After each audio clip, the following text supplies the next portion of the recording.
Assalamu alaikum, bienvenue à tous. Cette vidéo est le deuxième épisode d'une réponse à David Wood sur 3 versets du Coran que tout chrétien devrait connaître. Voici le deuxième verset cité par David Wood. Second, Surah 5, verse 47. Alors il cite la sourate 5, verset 47 qui dit que les gens de l'évangile jugent selon ce qu'Allah y a fait descendre. Et ensuite il émet les deux conclusions suivantes. Si le Coran demande d'appliquer les évangiles, c'est qu'ils ne sont pas falsifiés.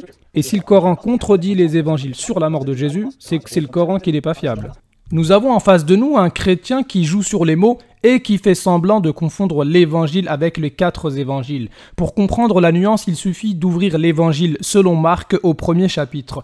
Marc 1.1, commencement de l'évangile de Jésus, et pourtant, Marc 1.14, Jésus alla dans la Galilée prêchant l'évangile de Dieu. Donc Marc 1.1, c'est l'évangile selon Marc, de même qu'il existe l'évangile selon Matthieu, selon Luc et selon Jean, qui représente une biographie de Jésus racontée par des hommes. Alors que Marc 1.14, c'est l'évangile de Jésus, celui qu'il prêchait.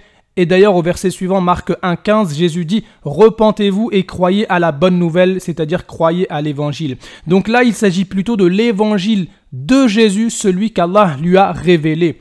Mais alors de quel évangile parle la sourate 5 au verset 47 cité par David Wood? Eh bien, il suffisait pour trouver la réponse de lire le verset précédent, sourate 5 verset 46, et nous avons envoyé après eux Jésus, fils de Marie, pour confirmer ce qu'il y avait dans la Torah avant lui, et nous lui avons donné l'évangile.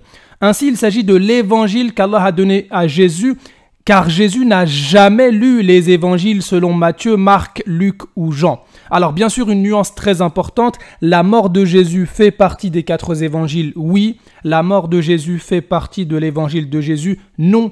Comme nous allons le voir à l'aide de 3 preuves irréfutables. Premièrement, Jésus annonce sa mort après avoir prêché l'évangile. Marc 1.14, Jésus prêche l'évangile. Marc 1.15, Jésus dit « Croyez à l'évangile ». Et Marc 8.31, alors il commença à leur apprendre qu'il fallait que le Fils de l'homme souffrit beaucoup.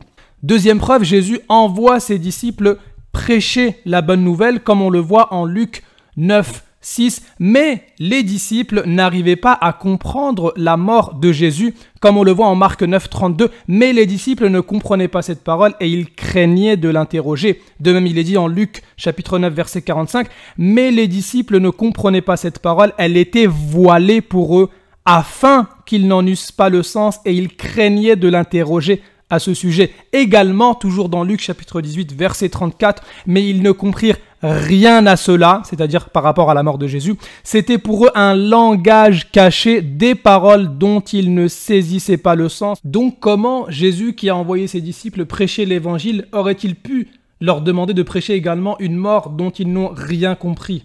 Troisième preuve, Jésus prêche l'évangile, mais surtout pas sa mort. La mission de Jésus, c'était de prêcher la bonne nouvelle. Il l'a fait, il l'a prêché de ville en ville à tout le peuple. Par contre, lorsque Jésus parle de sa mort, il se cache, il le fait en privé, comme on le voit en Marc chapitre 9, versets 30 à 31. Ils partirent de là et traversèrent la Galilée. Jésus ne voulait pas, je répète, Jésus ne voulait pas qu'on le sût, car il enseignait ses disciples et il leur dit « Le Fils de l'homme sera livré entre les mains des hommes ». Donc Jésus ne voulait pas, il se cachait, il voulait que ça soit privé, tout ce qui concerne sa mort. Alors que Jésus déclare ailleurs qu'il n'a rien dit en secret. Jean 18, 20, « J'ai parlé ouvertement au monde, j'ai toujours enseigné dans les synagogues et dans le temple où tous les Juifs s'assemblent et je n'ai rien dit en secret. » Mais pourtant, Jésus a dit en secret qu'il devait mourir à ses disciples. Cela prouve donc que sa mort est un détail qui ne fait pas partie de sa mission ni de l'évangile.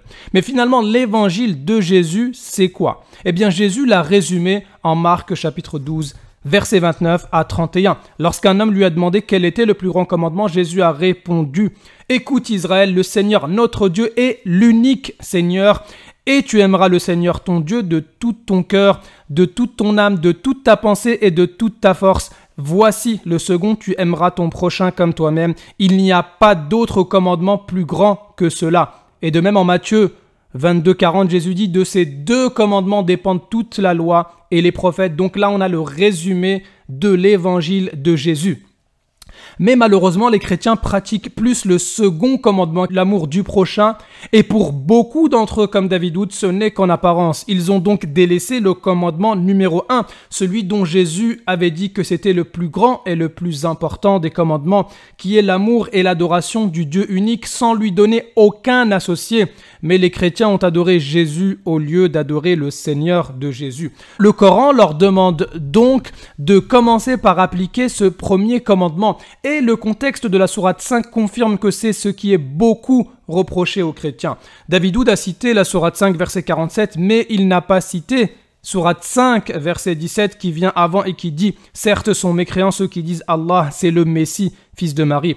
David Wood a cité la sourate 5 verset 47, mais il n'a pas cité la sourate 5 verset 72 qui vient après et qui dit « Ce sont certes des mécréants ceux qui disent en vérité Allah, c'est le Messie, fils de Marie », alors que le Messie a dit « Ô enfants d'Israël, adorez Allah, mon Seigneur et votre Seigneur ». David Wood a cité la sourate 5, mais il n'a pas cité la fin de la sourate 5 qui montre que Jésus va se désavouer au jour du jugement des chrétiens qui l'ont adoré.